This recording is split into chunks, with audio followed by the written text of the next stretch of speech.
What's up, everybody? I am back with a new movie review. And a couple of days ago, I went out to go see the F1 movie. Uh, Before I continue, please do me a huge favor and like this video. Leave a comment below. Let me know what you guys thought of the Brad Pitt film F1. Now, I gotta say, man, like, I'm not a car guy. Yeah, like I probably watched maybe a couple of NASCAR stuff in my younger years, but I was never like a gearhead like that. I can respect a vehicle and admire a vehicle. And, like, I've been to a car show one time in Chicago. It was like the first time I went, and I think the only time I went was sometime after. Was it like high school graduation?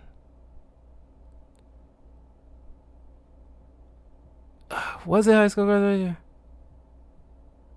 It was either after eighth grade or high school graduation. It's definitely after eighth graduation. I'm pretty sure it was high school. Sometime after that, whatever. Like, I went to, like, my father and my brother, like, who's actually more of a car guy than me. Um, we went to go to the car show, and there's some good looking cars. Like I said, I can appreciate a good looking car. But when this trailer for F1 came out a while back, I was like, oh, okay, this is actually look kind of dope. It's just credit to the trailer designers who edited this and all this other stuff, put it together to really make you crave to look for this movie. Because there's racing movies that came and gone in the past few years.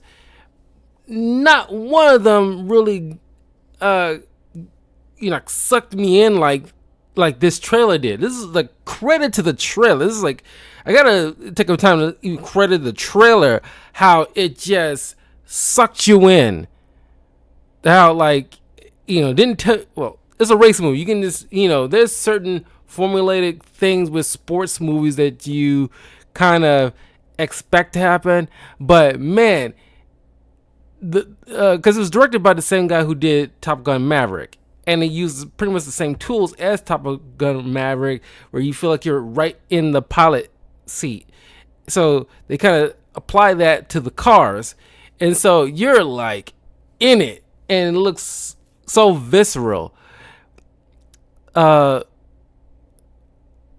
course, I saw it in IMAX and everything like that. It is incredible how good it looks, and like the technology. When I went to watch this film, the cinematography is impressive, but also the night shots. I'm not sure it's just the particular, because this is help Apple helped develop this movie, so of course, like, the cameras and stuff like that use, it's just like makes like even like the night shots look so spectacular. But the cinematography is like, A class work. Was it was like because I wanted to spotlight. Yeah, because Apple designed a custom onboard camera for the car based on the iPhone. Don't know which iPhone. I'm pretty sure it's one of the recent ones. And powered by its A series system on a chip, while Sony Cine Alta designed a smaller version of its Venice extension system, so that up to 4 cameras could be set up onto the cars without affecting their weight. Panavision also designed a special remote head rig that allowed the cameras on the cars to create panning movements. So, yeah, this is like those type of cameras are just like freaking like awesome, and they're like, not not too, not I mean, probably like about like almost half the size of this phone. That's how big those cameras were. Where they had they rigged on the vehicles. Matter of fact, I was so enthralled with this film, the fact that I actually had to go online when I got home and watch the behind the scenes making of this film, because I haven't done that in a long time with films. But I was just so enthralled how like they, the camera work and the cinematography, everything they put together to make this so seamless. I had to know how they pull this off. I was so involved with the technical aspects of it. It was just amazing work. I can't gush about this movie, more than I already have. It's just like I'm at a loss for words how great this is. And it's been a long time since I actually sat down and watched a good, not only original movie, but also a good original sports film. It's been a while since we had a good, widely acclaimed sports film that everybody can go and watch. Just like a honest to God good summer blockbuster, and a lot of people are putting this film like about as high as Sinners. How good it is, good original ideas, and this animated film Elio that came out didn't do so well. That's also an original idea. I give Pixar that. But the writing was terrible. Apparently, it was like god awful. It was garbage, trash. Terrible writing. But I think it's because they try to throw in like utilize certain woke crap. I don't like using that word. I don't want to throw it out all willy nilly. But I'm just saying that yes, people want original ideas. They thirsty for original ideas that isn't tied to some type of franchise or superhero stuff. We need like a balance of all that stuff. But we also still want good writing. Don't just say like, here, let's throw you out some original ideas and leave us alone so we can continue on with our little money maker franchise stuff. I was like, no, we want original ideas, but also good writers behind it. This had like great writers behind this film that wants to tell an entertaining story. They put the story first, and any type of message. I don't think it really have much of a message. It's a sports film, but they prioritize making in-depth characters. There are great female characters in this. Nobody's trying to put another person down to prop another person up. None of that crap. It's like one of those good to honest movies that we used to make before, without any type of agendas thrown into the mix. All these characters, female and male, are fantastic. I have, probably only 2 criticisms out of this film. I think a lot of people are in agreement with, but I'll get to that in a second. But I just gotta point out, this is a great original summer blockbuster film we've been sorely missing for quite some time. But yeah, this was directed by Joseph Kosinski, who, like I said, did Top Gun Maverick. This is produced by Jerry Bruckheimer, Brad Pitt, and Lewis Hamilton, who is a Formula One driver, who has like a couple of scenes in this film. There's a lot of Formula One drivers in this film as like guest stars and what have you. And of course, Apple Studios did most of the production because there's a lot of Apple products. There's scenes with Brad Pitt with Apple headphones on where you don't notice it at first, but it's it's kind of clear. But I do gotta say, given it's a racing movie, the product placement makes sense, because if you ever watch a racing film, the people wear their jumpsuits has a lot of the like name brand logos on it. So yes, this is one of those movies where it makes sense to have product placement. Unlike most other films, like that recent Power Rangers film, or at least the Power Rangers reboot with the Krispy Kreme that seems so shoved in, because like clearly Krispy Kreme kind of like, help pay for all this stuff, or with Man of Steel, with the IHOP, you know, but it's kind of like where those seem so needless. I wouldn't say needless. Yes, sure, you pay for all that stuff, but do you really need Rita Repulsa in like a Krispy Kreme trying out a donut? It's kind of like, it seems so forced, and it's like eye rolly and cringy. But something like with the Sonic movies, it kind of feels weird that if you're going to do a product placement in those, why not be the Sonic restaurant? It's kind of weird that a literal character named Sonic have at no point visited a Sonic restaurant in the movies. That still boggles the mind, because like if it makes sense, it's like it's kind of weird. I don't want to get on for a tangent, but it's one of those kind of product places that really do make sense. That if you want to shove one in there, it should be the thing that is literally the character's name. I think Sonic character came before the Sonic restaurant, but those two go hand in hand, and it's like, why not go to the restaurant to say like, hey, we'll put your thing in here in our movies, because since Sonic the character, shares the same name, we can work together. But whatever. But given this is a racing film, yeah, I think this is like appropriate to have product placement. It isn't overzealous with it, because it's like, oh, we got Geico. Let's have Brad Pitt stand up against like a statue of the Geico lizard at one point, or it wasn't that hacky. It was good enough to just have the logos plastered right there on the suits. That is good enough of product placement. Primarily because this is like an Apple kind of funded thing anyway. But like I said, this is like smart product placement. We haven't seen that in a long time. At least personally, I don't have seen that in a long time.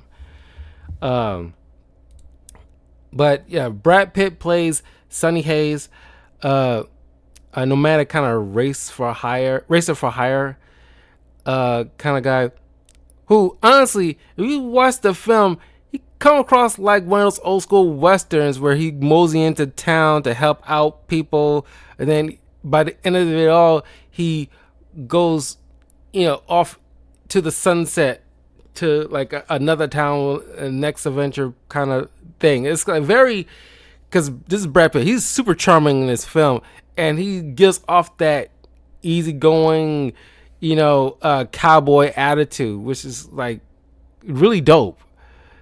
We got Damson Idris as Joshua Pierce, a hotshot rookie driver for Apex GP, and honestly, I can see why people say that he should be like the next Black Panther, because he was in that it was like a TV show he was in that I didn't watch. What was it? Snowfall. Yeah, I didn't watch Snowfall. Apparently people love him in that stuff. So technically this is my first introduction to Damson Idris. He's very good in this. Everybody's acting off each other very well. It isn't just Damson and Brad. We've got Carrie Condon as Kate McKenna, the technical director. Javier Bardem as Ruben Cervantes, the team owner and friends with Hayes. Tobias Menzies as Peter Banning, the Apex board member. Kel Monia as Cassius Smolensky as the team principal. Sarah Niles as Bernadette Pierce, Pierce's mother. Will Merrick as Hugh Nickleby, Hayes' race engineer. Joseph Balderrama as Rico Fazio, Pierce's engineer. Abdul Silas as Dodge Doda, chief mechanic. Callie Cookie as Jody, the pit stop tire gunner. Samson Kayo as Cashman, Pierce's cousin and manager. Shay Whiteham as Chip Hart, owner of Chip Hart Racing, who Hayes drives for the 24-hour Daytona for a little while. Uh, uh,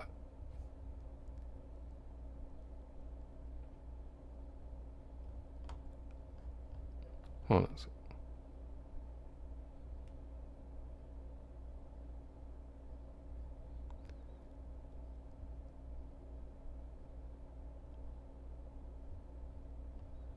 Anyway, so uh, we see Hayes racing in like a 24-hour Daytona race. Absolutely kills it, wins the trophy, and he just goes off, like, gets his like check. He lives out of his van, but he, as mentioned, he goes from race to race. He's a bit of a gambling addict, but uh racing's in his blood. He's just like, small time type races. Well, I say small time, but he goes from race for race wherever he mosey into town. Then at one point in a diner, he is met up by his old time racing friend from back in the 90s, Cervantes, who offers him a spot as second driver in his on his Apex team, which he reluctantly accepts. He gives him like a ticket to, I think their first race was in Rome or something like that. And of course, everybody's a little uneasy because they're bringing in this old driver. I say old in quotations because like Brad Pitt still looks good, even though he's like what 60. He still looks really, really, really good. Honestly, you know, Louis the Vampire, haven't lost his touch. Anyway, he shows the team like his skills, even though he's not, he just under the wire manages to win their approval because he's, managed to get a better racing lap than Pierce, even though Pierce is a little envious because there's a bit of like a threat because the Apex is under scrutiny right now. They haven't been winning a lot of their races, and they're under threat of funds being pulled and Cervantes being fired, which Pierce is worried about his livelihood. So this guy, he doesn't think he can do the job, or at least he might be more harmful than helpful. But he's but Hayes manages to like show off a bit of his skills, but he isn't perfect, mind you. He's never used a Formula One car, but he slowly but surely gets very familiar with it. However, people run into the problem where Hayes is pretty much like kind of semi running the show and not following orders. He's pretty much like just kind of taking over because it is like kind of running the show. Like he knows best and blah blah blah. So we got like a hotshot young kid and like a veteran racer who doesn't. He only falls to beat of his own drum, and those two kind of like are clashing, which makes interesting dynamics. So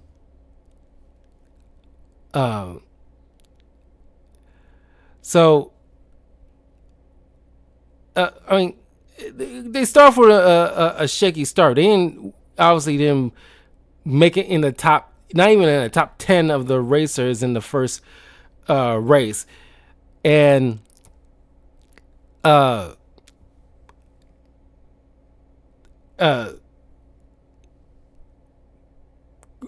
Hayes then gets the idea of kind of like you know m- you know I'm not sure how legal this is, but just kind of like you know messing with these other racers just to get uh Pierce ahead. So just to get them moving up a notch in the ranks. However, at one point in one of a race, I think it was in Italy, uh, uh, oh well, before we get into that, Hayes got an idea of trying to build his car, or at least get McKenna to set up his car to be more like an attacking type of thing, where he's better to handle like certain curves and get in close and stuff like that. And then she wasn't like down with it at first, and then it's kind of a weird, kind of line exchange, but it's kind of like she's like, "Oh, you think some hot shot cowboy who thinks mows on in and do whatever you want?" And it's like clearly you're into him, because like the way you deliver that line, it's like yeah. So when are you gonna sleep with him? Because clearly you're into him. You get some hot shot cowboy kind of like It's like it's kind of the thing that women are into, like duh. Which is kind of like I want how Johnny Storm should be in the Fantastic Four film. And it's like young hotshot cowboy that dance to the beat of his own drum kind of situation, which girls are just, well, not all of them, but large majority are very enamored with. So it's like So when are you gonna sleep with them? Because it's like we know what it's gonna do. But anyway, we're in Italy. Pierce ain't trying to listen. Like he chose not to listen to Hayes when he tells him to wait before he makes a particular turn or movement. And because of that, because it's pouring rain and everything like that, he ends up veering off. Car gets on fire. Hayes gets out, douses it enough so he can pull Pierce out of the wreckage. And temporarily he's out of the next few races while his hands are healing from the injuries, because he suffered a few burns. So all the while he's recuperating, Hayes is pretty much like becoming very popular, getting all these races and getting the team move up in the ranks. So when he gets back in the next race, he crashes into Hayes. These two get into like a fight where it's like because like he looks at the kid as like a hotshot dude who only cares about his image, and like looking good for the camera, and he tells like, what are you smiling for? It's like you think they care? Just focus on the race. That is what ultimately matters. And it even points out later in the scene when they're headed to Vegas for the next race, McKenna sits them both down and plays Texas Hold'em with them, and whoever wins gets to be main lead in or whatever, And so these two kind of like hash out their differences, because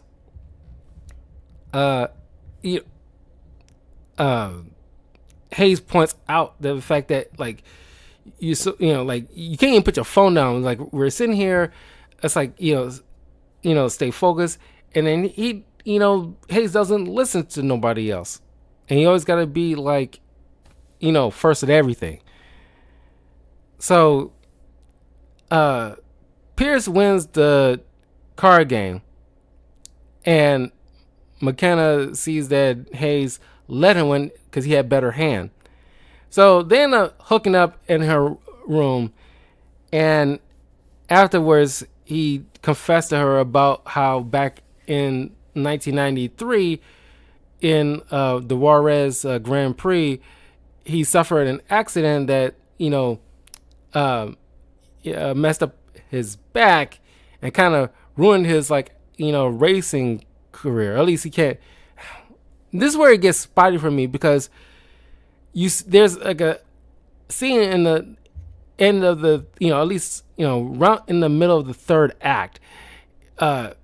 He's struggling a bit to focus, and it's kind of like his old injuries is kind of messing with him, and I kind of half expect him to like crash or get hurt or something or other. Well, he did technically, but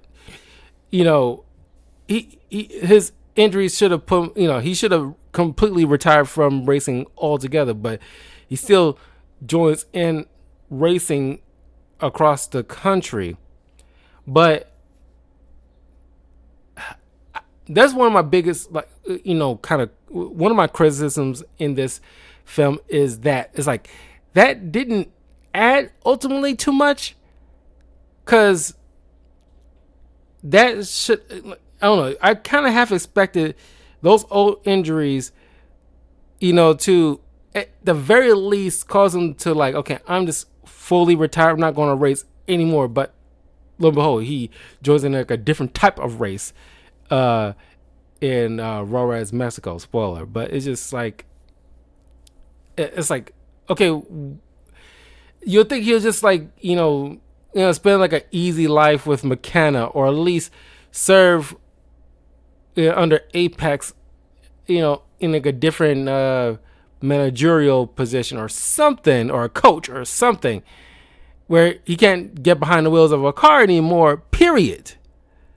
But that doesn't happen. I was like, okay, you could have just took the entire thing out. He just like comes on in, helps out his friend, and then mosey on back. Injury, you can still feeling like, oh, he suffered an injury back in the day, but he's fine now. A kind of thing. I don't know. It just seems like it didn't really serve ultimately a big purpose at all, outside of like showing like, oh, he's like, he suffered an injury, before, and that kind of ruined his F1 potential racing career. But in any case, they get called in to the shop because there was like a whistleblower about the upgrades that McKenna applied to the car, saying it was illegally obtained or something like that. So they have to remove the upgrades to the car's base form, which upsets everybody, especially Hayes, because he can't do what he needs to do. So he's not focused, and he's driving angry, which caused him to crash. And while he's in the hospital, Cervantes sees his medical chart, but it's not his current medical chart. It is his old medical chart, his records, which upsets Cervantes. It's like, why do you not tell me? I wouldn't have brought you on if you had these type of old injuries. I can't allow you to race in my Formula One. If something happens, I'm liable. And I don't want to be the result of my friend's potential death if he's not 100%. Because technically he is, but I won't say he's 100%, but he at least is 80%. He still like can function behind the wheels of a car. Clearly, throughout the entire film, he's driving pretty well. Those injuries clearly is not affecting him as much as they claim it should be. As like I said, it's one of my biggest issues. It's like, okay, it's like we gotta see those old injuries affect him to the point where it's like, okay, he can't race, period. Why you even include that if it's not? Uh, so he's telling like, no, you can't race my thing anymore. Like, I'll send you the check I owe you for the time you did race, but like I can't bring you on anymore. So we didn't see it as Hayes is being let out of the hospital. The board member, what was his name? Peter something. Peter Banning, you know, puts up an offer to Hayes saying like, look, I want to sell the team after the last race in Abu Dhabi. So and I want you to put you as like the the manager, and you call the shots and stuff like that. And I want to like move Cervantes down as like a figurehead with no power kind of situation. Pretty much he expects him to screw his best friend, no Diddy. And of course, obviously, Hayes is not going to be down for that. This leads to my next criticism of this film. Seems like a shoved in villain that a movie didn't. It's one of those movies that doesn't require a villain. And it seems kind of late in the game to introduce a villain. They could have set this guy up at the very least, early on. It was getting towards the second act or something like that, where it's like because he's turned out to be the one who did the whistleblowing, because he's got like machinations to like increase his position as instead of a part of board member, instead of like the top G. But it's like, did we need all that though? It's like you shoving him. We don't see this guy all that much through this film. We see him once in the first act, once in the second act, and now he has like a few scenes and get into the third act. And it's like at no point early on you didn't set this guy up to be some kind of foe against Cervantes. Could have helped, and then it would have warranted this little interaction. And it seems like needless. Anyway, we see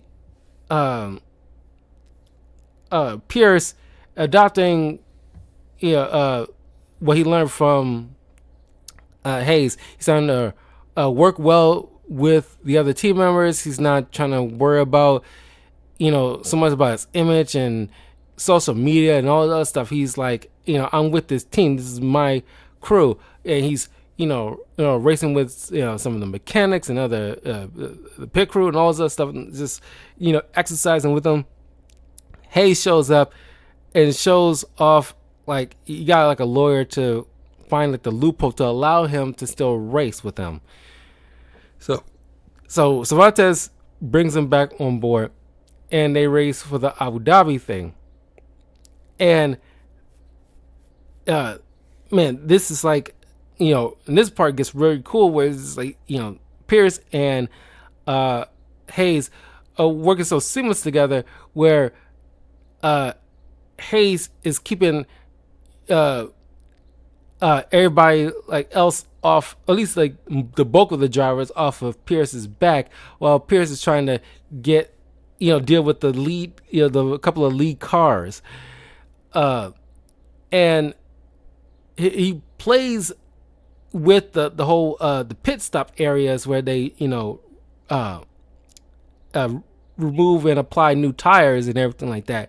He uses that to his advantage to like get all the other drivers to like have the force to stop to deal with their cars, while Pierce is like getting ahead. So Pierce and Hayes are a neck and neck, and Hayes is willing to sacrifice himself to allow Pierce to cut through, But Pierce decides he's gonna, sacrifice his ride to get to knock the other driver out to allow Hayes to, ultimately win the race for Apex.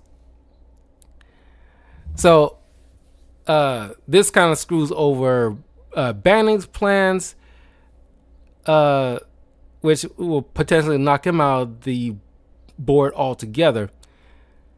And Hayes then, decides to mosey on. It's left uncertain if he's continuing a relationship with McKenna. One is assuming so, the way it's detailed, but he's going off into the sunset. He did what he needed to do at Apex. Now he's in Juarez, Mexico, racing cars on the dunes sands. And that's where the movie ends. Honestly, this is an incredible film. Like I said, I only had like two major issues with this film, which is like the shoved in villain and then the whole back injury thing that really amounted to nothing. But all in all, this is still an incredible film. I'd say 8.5, 9 out of 10, around that range is like really good. And I say it would be ranked very high in terms of sports films. It's going to be up there in terms of classics. I can dare I say, it'll be up there in terms of classic sports films of all time. It is incredibly shot, incredibly well acted. The scenes are incredible. All these drone shots that's being used, and everything is just well put together. They did their thing, even despite they have to stop filming at a certain point because of the whole writer strike back in 2023, but they still managed to put together an incredible film. But let me know in the comments below what you guys think. If you see the F1 film, let me know what your opinions are. What certain things that you didn't like out of the film. Because I already left mine. But this is, I it's gonna be probably on Apple TV when it goes to streaming. But it's also a Warner Brothers property too, so hopefully, because I want to see this movie again when it's streaming, because this is really, really good. But in any case, I will see you guys a little bit later for some reaction videos. So leave a comment below, and I will see you all soon. Peace.